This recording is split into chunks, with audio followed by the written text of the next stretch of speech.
Good morning. This is Get Radio and welcome to the Business Brunch with Ben and Mike. My name's Ben Thompson and I'm a recruitment expert.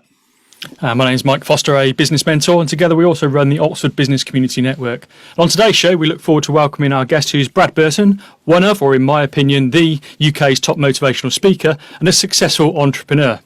Ben, it's been a tough couple of years with the pandemic, as we know, and so how do we stay motivated and what is needed to bounce back as we emerge from this lockdown? That's a great question, Mike.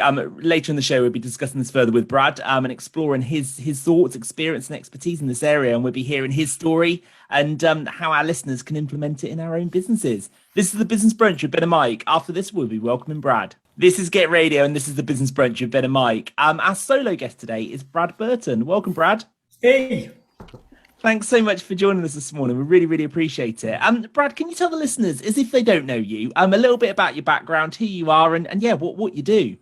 Well, it depends on what version of the Brad you want. I mean, you could either have Brad Burton, the guy whose dad left him when he was 6 months old, the guy who left school with no qualifications, who's done 4 years on benefits, got addicted to drugs twice, got shot at once, and delivered pizza at 31. Oh, sorry, you're after the other Brad Burton, aren't you? The 4-time best-selling author, the UK's #1 motivational business speaker, and the founder of 4 Networking and Network Central. See, there's two sides of the exact same coin, and if I was to go far enough back to any of you guys' lives, I'm sure I'd find something a little bit questionable. And actually, what the thing I've realised is a lot of this stuff in our past actually makes us what we are. And I think so many people run away from their past, and so many people run away from who they once were. And what I've done is I've kind of embraced my past. And actually, it's allowed me to really create myself a personal brand and a platform which was always there, but most people don't kind of want to explore that.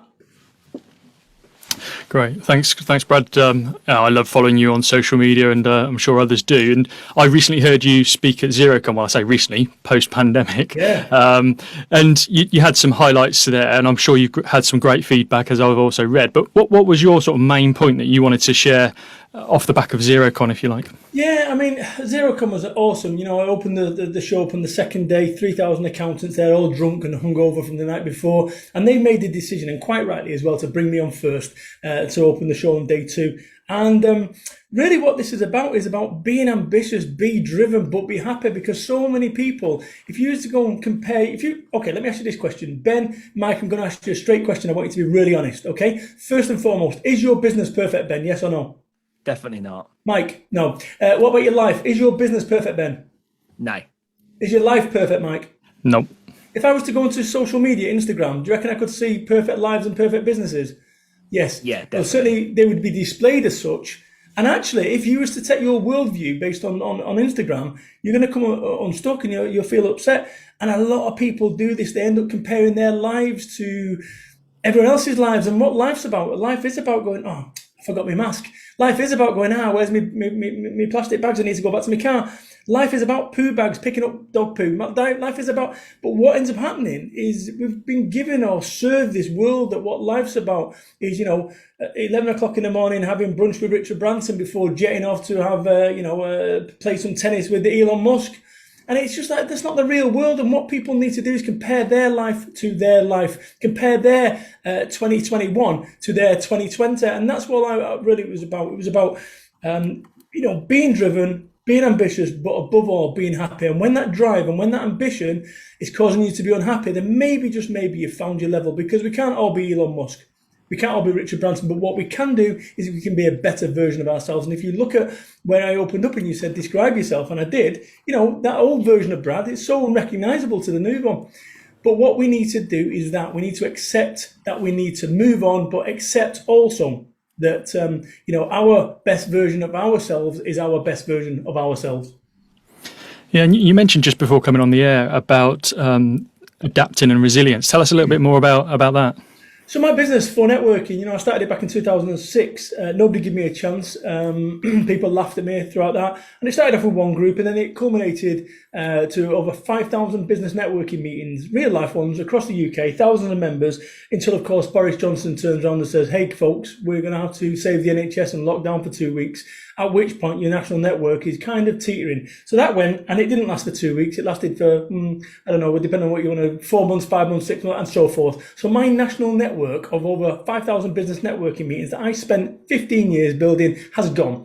That's the reality of it. It's gone. So effectively, it's a bit like, having ice cubes you can hold on to as long as you want, but ultimately, guess what? You're going to have no ice cubes. So I'm having to rebuild again. Now, here's the thing. I'm not starting from scratch. I'm starting from experience. And that's what makes someone an expert. See, it took me 4 years to get to like 120 groups with 4 networking back in the day. So, whenever it was. So 2006, 2010, got to 120 groups. I think I can get to 200 groups on the proviso that all the restrictions have gone and everything. I think I can do it in half the time. I can do it in 18 months based on, it's a bit like a maze or a puzzle book or a word search. If you've done the word search, you kind of know where the words are. And I think that's what that's about. And also it goes back down to myself with street smarts as well. So many people in life, what they end up doing is they end up having fights, metaphorically speaking, and just doing enough to get away from that fight and get away from the pain. But one of the things that I've realised, if you've ever played role-playing games, not like that, Mike, but if you've ever played Dungeons and Dragons, right, and I'm showing my age now, Dungeons and Dragons or a computer game, you start off and you choose your character. Should I be a cleric? Should I be a wizard? Should I be a barbarian? I know I'm going to be a wizard. And you start off at level 1, and then you've got 2 magic missiles that once you've used, you then got to sleep, and you can fight a goblin. And then as you become a level 20 wizard, you can do flame shields, summon dragons, fireballs, magic missiles, hundreds of them, fighting orcs. What's the difference between a level 1 wizard and a level 20 wizard? And I'll tell you what it is. It's the fights. But it's not only the fights that you've had to endure where you get the experience, it's that treasure. And most people have fights, but they don't go back to pick the experience up. They don't pick the treasure up. And if I look at my life getting shot at and this, that, and the other, everything, I wanted to get away from that. I look back now and I said, whoa, Brad, that stuff was so formative, improving that even when you think you've got nowhere else to go, there's always a way as long as you can put your brain in gear. Really interesting point that you make there, actually. Focusing on forum, we actually had Stefan Thomas on a few weeks back that were telling us a little bit. I'm just interested to kind of hear about that story behind forum and really kind of coming on to one of the points you made there in terms of growing in half the time. Yeah. What would you do differently, and what are you going to do differently?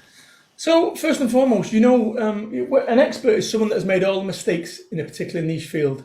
So if you imagine being a carpenter and I say, hey, it's your first job as a carpenter, I want you to make a chair.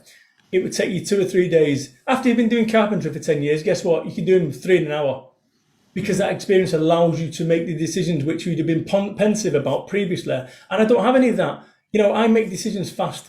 And I've got a principle that I use. In fact, Bentley Global use it. And the reason that Bentley Global use it is because I taught them Brad Burton, the former drug addict. Brad Burton, the guy, sorry, not that Brad, the other one. So the way to do it is this. So when it comes to making decisions, I'm the easiest person in the world to sell to. I'll make a decision in 24 seconds.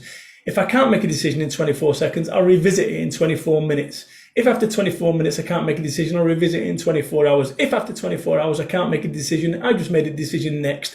And this is the thing, too many people spend too much time on decisions that don't matter. Should we have Kit Kats or Mars bars in the office canteen? Oh, don't know. And then 3 hours later you're still talking about it. Well, maybe we could have Lion bars. And what I do is I make decisions faster. And this is, if you look on my band, Better Decisions Faster. This is what I do. I make better decisions. My whole principle is about making decisions, and actually there's no correlation between time spent on a decision and it being the correct one. There's no correlation. It's proven. So therefore, I make decisions because a mistake is only a mistake after the event. Up until that point, it's the correct decision. No one, including me, wakes up and says, you know what, I'm going to go home today. But occasionally I do.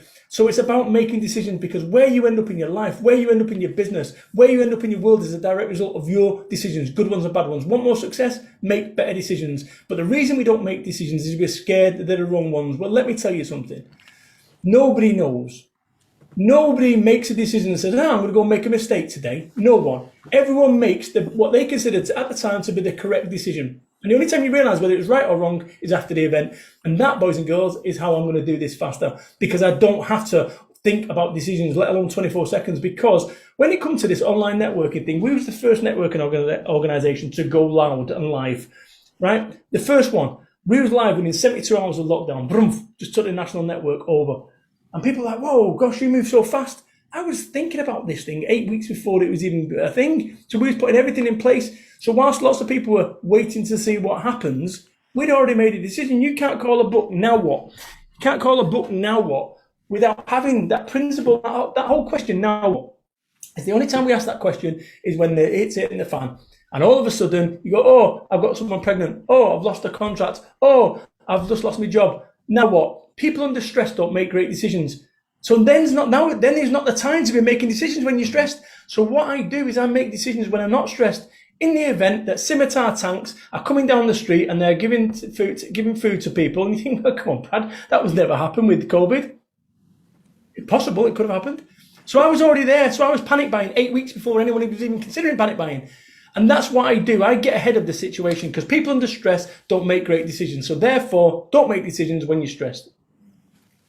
Fantastic. Thanks, Brett. Thanks for some thoughts to open the show. We're going to take a short break now. As we do with all our guests each show, is we ask our guests to name a song that they'd like played on the radio and ask them why they chose that song. So what would be your choice? Great question. I was going to say DMX Party Up, but that's for all the wrong reasons. Let me tell you probably the song which actually is most poignant to my life, which is Take That, Never Forget. And I think, you're looking at why Never Forget. It's just one of those songs. It's just one of those songs that actually kind of levels you that, one day this will be somebody else's dream. And that kind of puts it into perspective that one day networking and running a national network or being a motivational speaker is going to be somebody else's dream whilst I'm, in the old people's home playing Scrabble. You're listening to the Business Brunch with Ben and Mike on Get Radio. Now, before that song, chosen by Brad, we were talking to Brad Burton, one of UK's, and as I said earlier, my personal opinion, the UK's top motivational speaker and a successful entrepreneur. And Brad gave us some opening thoughts about entrepreneurship and also motivational. Brad, I want to ask you the question because I know, like I say, in my opinion, you are the number one motivational speaker, and hence why I follow you so much on social. What is your number one motivational tip? So first and foremost, it's interesting when you're promoting this event, you refer to me as the leading motivational speaker, and that is woolly words, guys, because here's the thing. People say to me, Brad, how did you become the UK's number one motivational business speaker?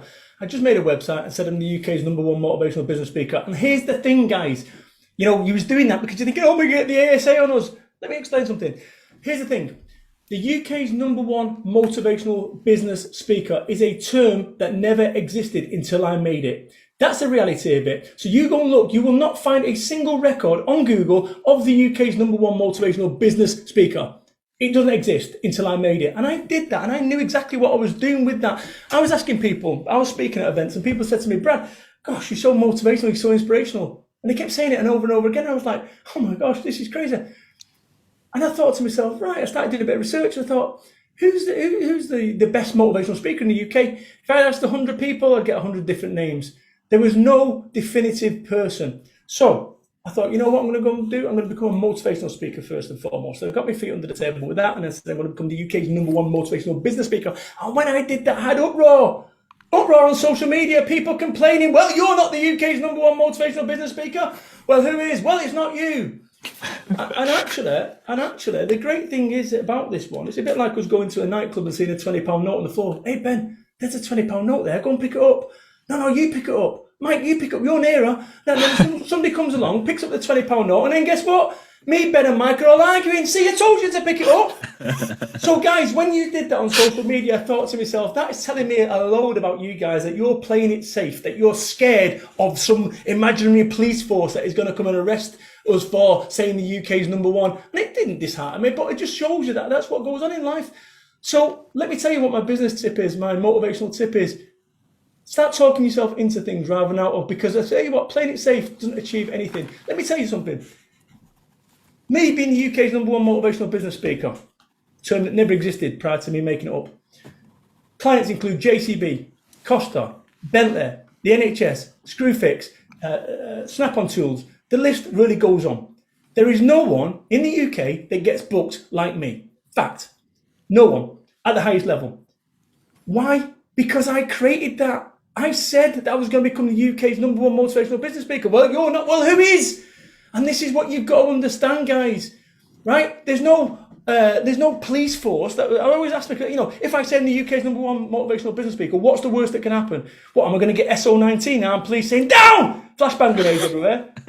Right, so what was the worst case? Worst case scenario was going to get a few people who have walked over Mount Kilimanjaro on a unicycle with a pack-a-mac and no shoes on, or and actually consider themselves a motivational speaker, kicking off on social media. Oh, diddums, I got shot at. So unless you're going to start shooting at me, it's not as bad as that.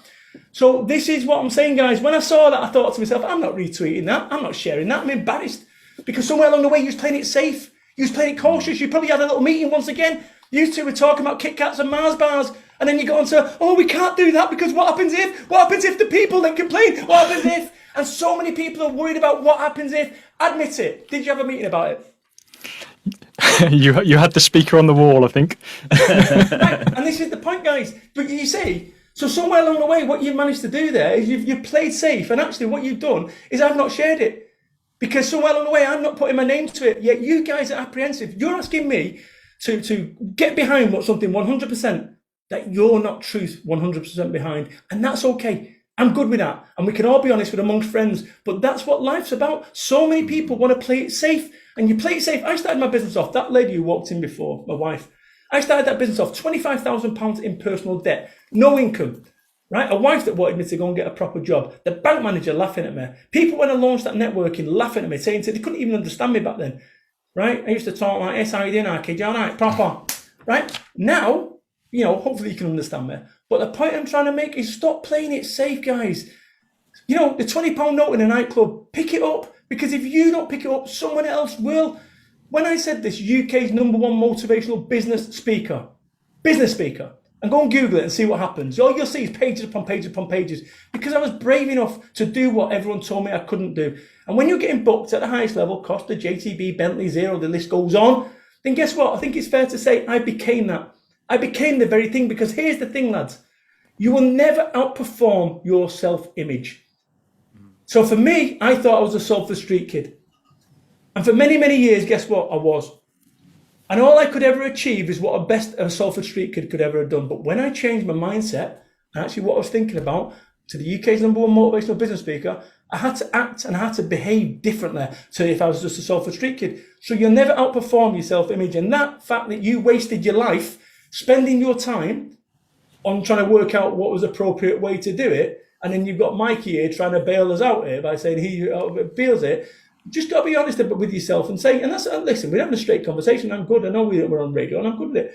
But that's what I'm trying to say with life, is that's what I'm surrounded by, people who want to play it safe. And play it safe, it's a bit like driving a push bike slow. You play it safe, but you get wobbly. And that's when self-doubt starts creeping in. So you said to me, what's my tip? My tip is start talking yourself into things, and you'll never outperform your self-image. So if you see yourself, whatever's up here is the best that you can ever be. Really, really good advice there. Really, really good advice. Just bringing the conversation on a little bit. You have written some books and some well-known books. Tell the listeners a little bit about your books, what they can expect, and the reason that you started writing your own books. Yeah. So if you, I've not got any hand in. I don't even know if I can call the names because they're titled. The first one's called Get Off Your and then the second one's called Get Off Your R2. So here's the thing. The third one's called Life Business Just Got Easier, and then Now What? So let's refer to the first one as Goya, which incidentally was voted the best. Let me just show you something. Was voted the best business book of 2009 by my mum. But once again, I put it out there, and it was lazy journalists were saying it's the best business book of 2009. And it said by my mum at the bottom. So once again, this is what I'm saying. Oh, you can't do that. Why? Am I going to get the police that are going to arrest me? No. What's the worst that can happen? Well, someone might have something to say. Let me tell you something. Here's the thing. If you win, you're going to get haters. If you lose, you're going to get people laughing. So what do you want? Do you want people laughing or do you want haters? So when it comes back to the book, Goya, I wrote that book in 2007, 2008, which was the first year or second year of running for networking. I didn't know whether for networking would survive or work. 94% of businesses fail in the first decade. I've been going for 15, 16 years now, 17 years self-employed. So Goya is about the tricks and these kind of things that I did. So when I first started out, I'd go to competitors' visitors' days and I'd put an envelope. So I'd be there at 6 o'clock in the morning. I'd be like a commando training, really served me. But I'd go there at 6 o'clock in the morning at a visitor's day of a rival network, and you'd come out and it'd have an envelope on your windscreen saying, "Good morning, question mark." Now, you are going to open that. And actually what I wrote in there is in that book, Goya. So that was the first one. It was about starting a business up and the kind of tricks that I did when I had no budget. So Goya 2 was really about my life and about how some of the stuff that had happened in Manchester, I chose to share it with the view that in doing so, nobody would have anything on me. Because if I didn't say about me being addicted to drugs and getting shot at, guess what? As I started moving forward, somebody had gone, you do realise it. And exactly. And just put your mind at ease. I'm from Salford, Manchester. They do have shaved head, they do have tattoos, but don't worry, I'm not a drug dealer, all right? Anymore. But we can all change. So the third one was life business just got easier. Life business just got easier, which I think a lot of people regard it as my best one, which is here as well.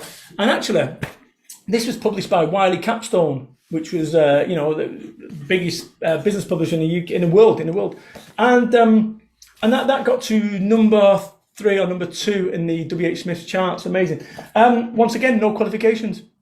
So life business just got easier. Really was about me having a nervous breakdown. I'm all right now, but I ended up with success.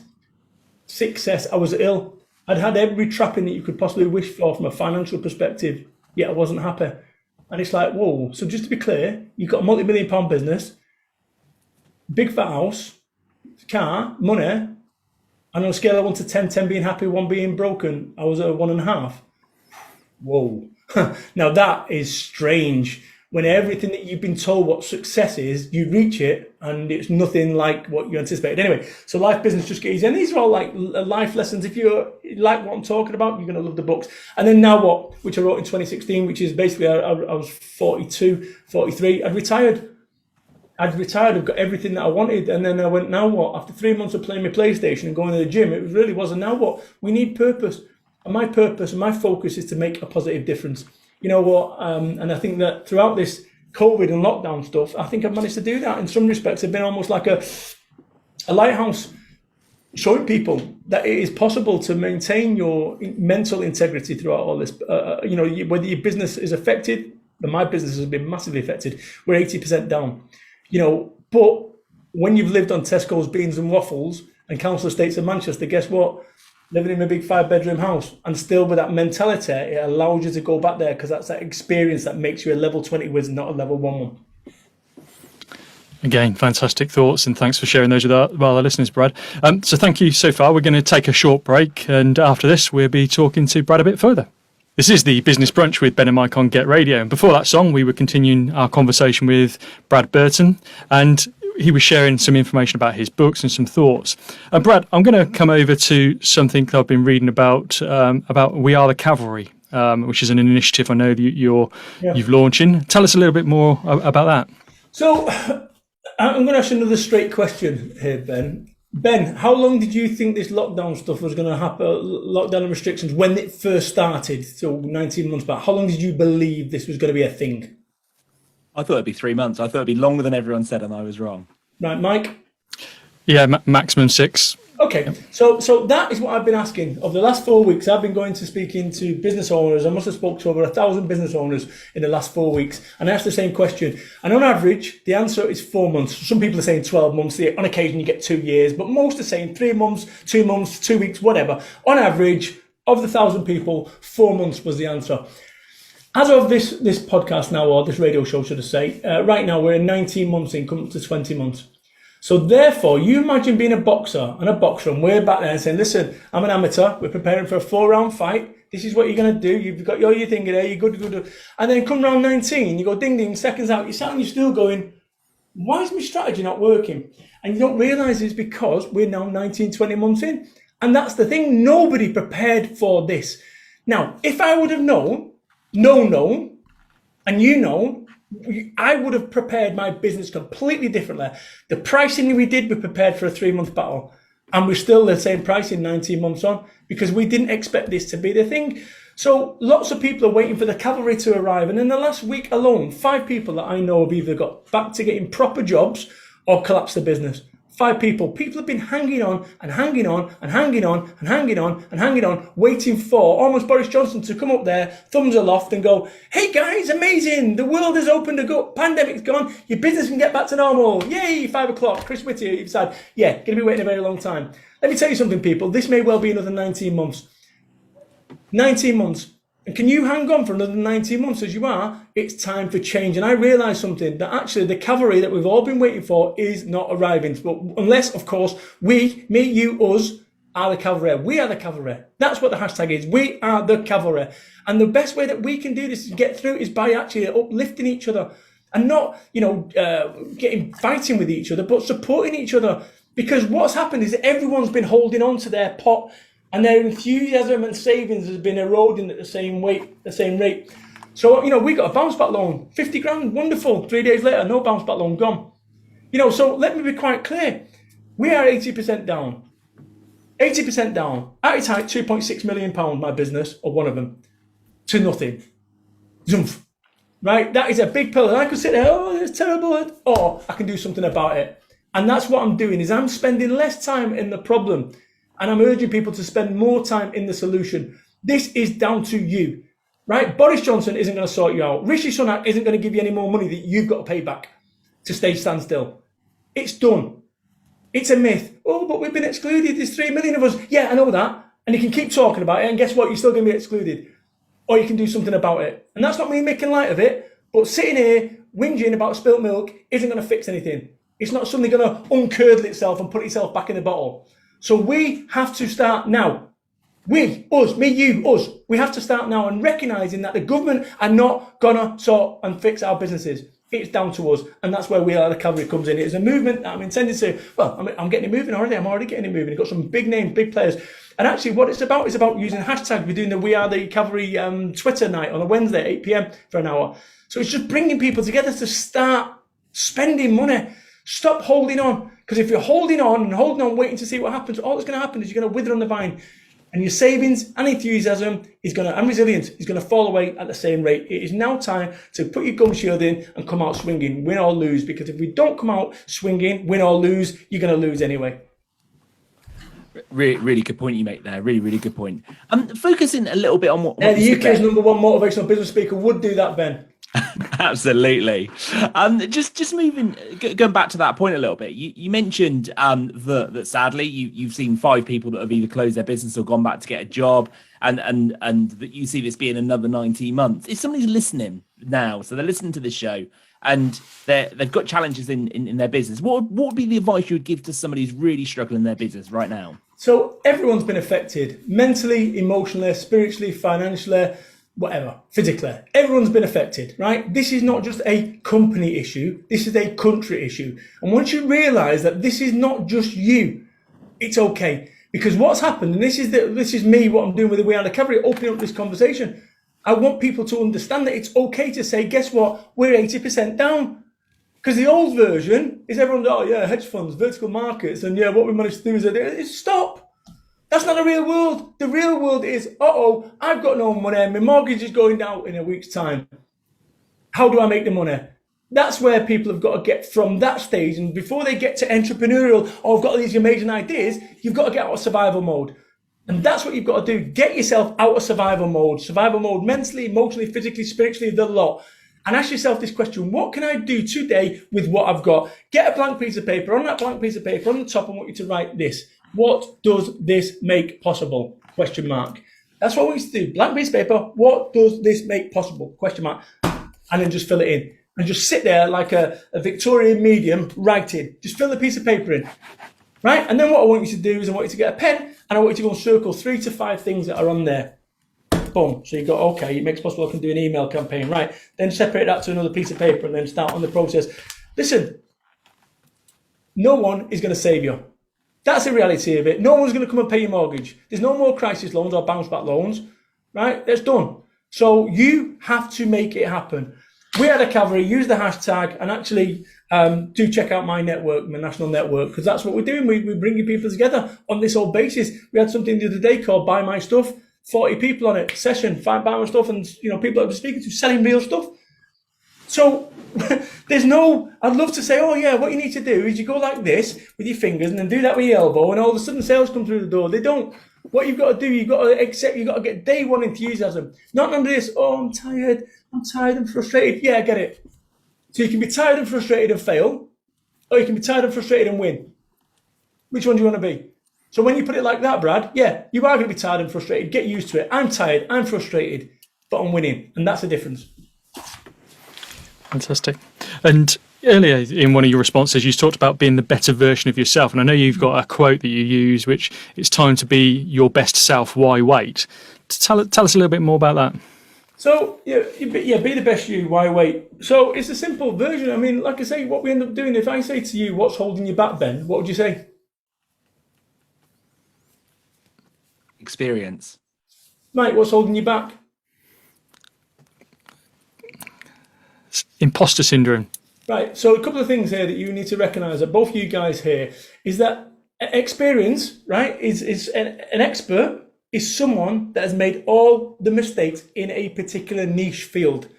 So if you want to be considered a recruitment expert, you've got to make decisions. On occasion, those decisions are going to be wrong decisions, but what you can do, you go, tick, down payment, stupid decision avoidance next time. In terms of imposter syndrome, every single person that I've ever met who's a success, Mike, has imposter syndrome. The difference is they don't share it. And every single person that I know, and I know some household names, have imposter syndrome. When I walk out to ZeroCon and 3,000 people and I'm pointing at the audience and waving, what do you think I do that every 2 minutes? No, I don't. Right? But somewhere along the way, I had to play the game. I'm a motivational speaker. That's what motivational speakers do. They point and go, yay, that's what they do. Right? But I don't go around high-fiving my kids all day long saying woo. So there's a time and there's a place for the appropriateness of being the UK's #1 motivational business speaker. And that time is now. So going back to the point, which is this. Is be the best you? There is two versions of you. And right now there's a battle going on between the best version of you, Ben, and the not so good version. That Ben that wakes up and is full of enthusiasm and ready to go and take on the world.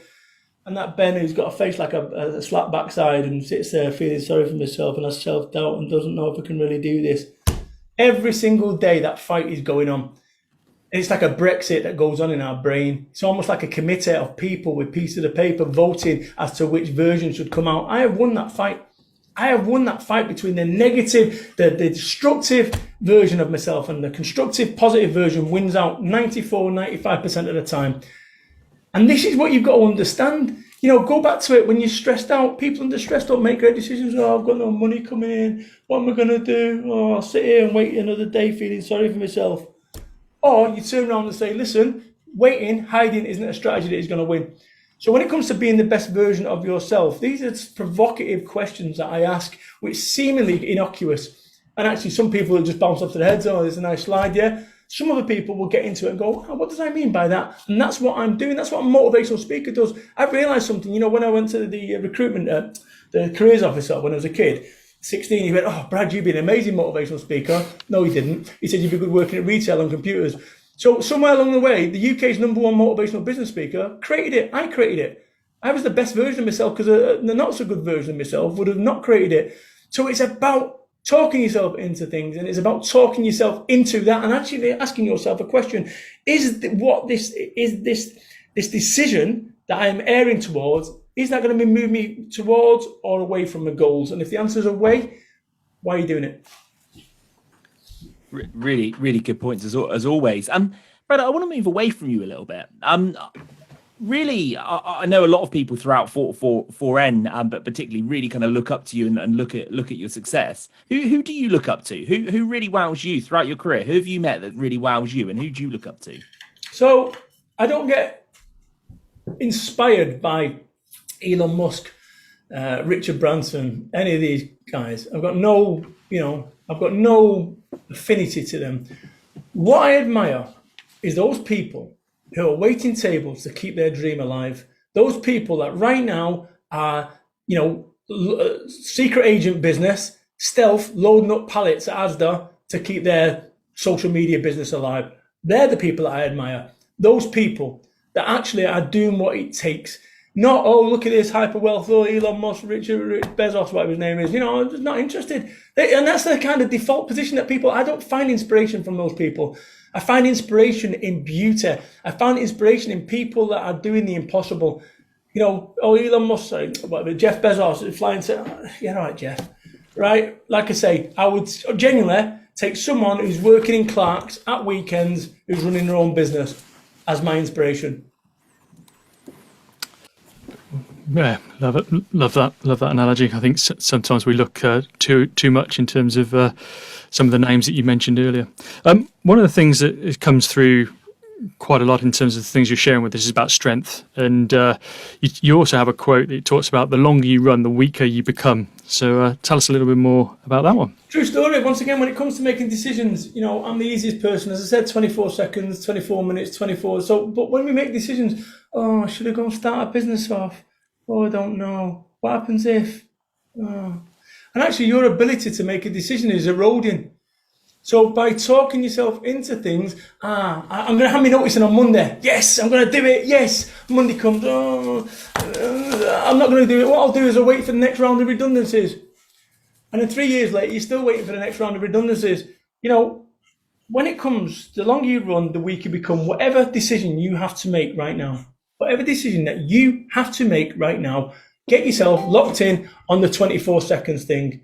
Get yourself on the 24 seconds thing, on the 24 minutes thing, on the 24 hours thing. Get it locked in. And if after 24 hours you can't make a decision, you've just made a decision. It's not important next. Because the longer you run, the weaker you become. I'm going to leave this abusive relationship. He didn't really mean it.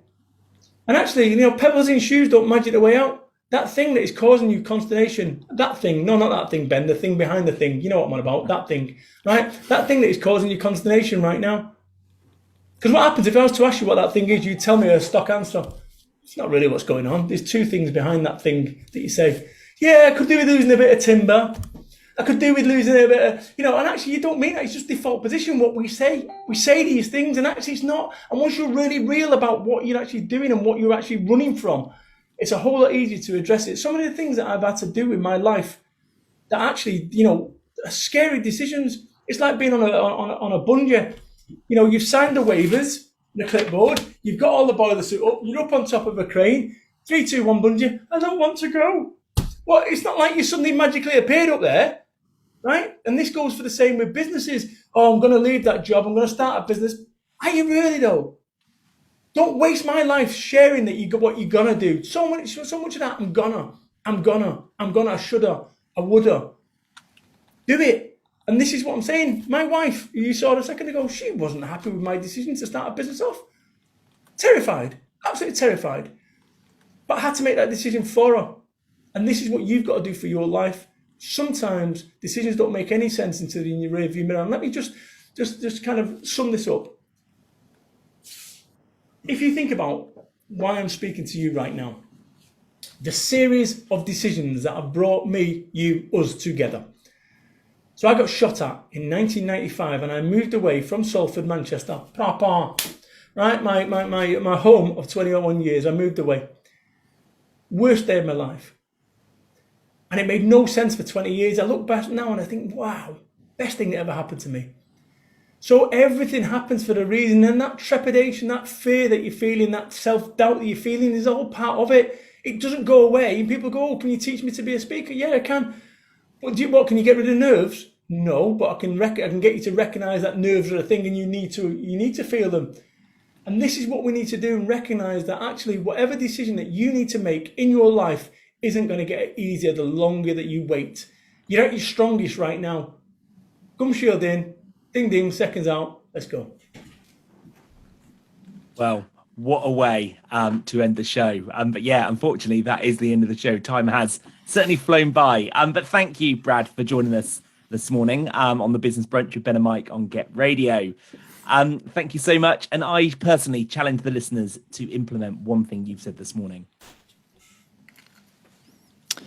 And I would echo my thanks to Brad. And you've been listening to the Business Brunch with Ben and Mike on Get Radio.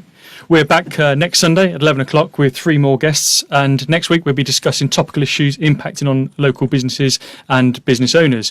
And our guest next week, we're joined by Jackie Fitzgerald of Aquima Coaching and Development, the Brilliance coach Jenny Gordon, and Theodora Pyle, who's a trauma-informed coach and chronic stress specialist. So enjoy the rest of your Sunday, and we'll see you next week.